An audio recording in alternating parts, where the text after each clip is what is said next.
జరుగుతుంది. వెల్కమ్ రత్నాకర్ గారు. ముందుగా రత్నాకర్ గారిని మాట్లాడాల్సిందిగా కోరుకుంటున్నాం.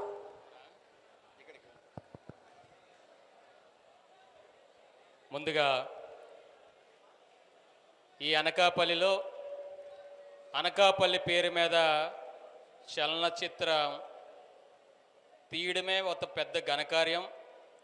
అటువంటి చరిత్రలో నిలిచిపోయేటువంటి అనకాపల్లి పేరుని, అలాగే నూకాంబిక అమ్మవారు ఉత్తరాంధ్ర ఇలవేలుపు ఆ అమ్మవారి ఆశీస్సులతో అమ్మవారి తాలూకా ప్రాంగణంలో కూడా ఈ కార్యక్రమాన్ని, ఈ చలనచిత్ర షూటింగ్ని కూడా అక్కడ ప్రారంభించి, మరి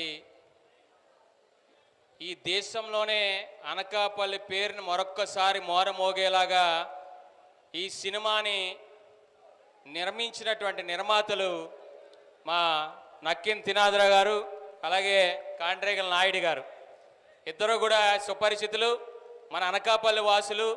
మన అనకాపల్లిలో ఇక్కడే పుట్టి, ఇక్కడే చదివి, ఇక్కడే పెరిగి, మరి ఉన్నతమైనటువంటి స్థానాలకు వెళ్ళి వేళ ఆ రుణం తీర్చుకునేటువంటి, ఈ ప్రాంతంలో పుట్టినందుకు ఈ రుణం తీర్చుకునేటువంటి కార్యక్రమం చేపట్టినందుకు వారికి ప్రత్యేకమైనటువంటి ధన్యవాదాలు, అభినందనలు తెలియజేసుకుంటూ, మరి వేళ సోనూ సూద్ గారు మరి చలనచిత్ర పరిశ్రమలో ప్రఖ్యాత నటులుగా, ఒక స్టార్ విలన్గా మన తెలుగు, తమిళ్, హిందీ చలనచిత్ర పరిశ్రమలో వీళ్ళ ప్రేక్షకులందరినీ కూడా అలరించినటువంటి సోనూ సూద్ గారు, వారిలో ఒక విభిన్నమైనటువంటి కోణం మనందరం కూడా కోవిడ్ సమయంలో చూసాం. ఒక యాదృచ్ఛికం ఏంటంటే, ఈవేళ 5వ తారీఖు ఆగస్టు, ఇదే 5వ తారీఖు ఆగస్టు 2020 సార్, మీకు గుర్తుందో లేదో, మాస్కో నుంచి 101 మంది మెడికల్ స్టూడెంట్స్ అక్కడ చిక్కుకుపోతే వారిని స్పెషల్ ఫ్లైట్ పంపించి వాళ్ళందరినీ కూడా మాస్కో నుంచి చెన్నైకి తీసుకొచ్చినటువంటి ఘనత సోనూ సూద్ గారిది. అంటే ఇదే రోజు 5 ఆగస్టు.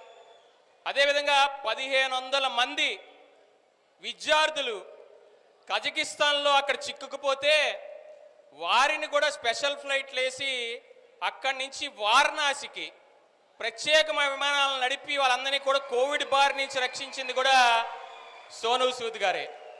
అలాగే అనేక సూద్ ఫౌండేషన్ అని ఒక కోవిడ్ సమయంలోనే కాదు, సూద్ ఫౌండేషన్ అని ఏర్పాటు చేసి యూపీఎస్సీ ఎగ్జామ్స్ వాటన్నిటికీ కూడా ప్రభుత్వ ఉద్యోగాలకు సరిపడేటువంటి పరీక్షలు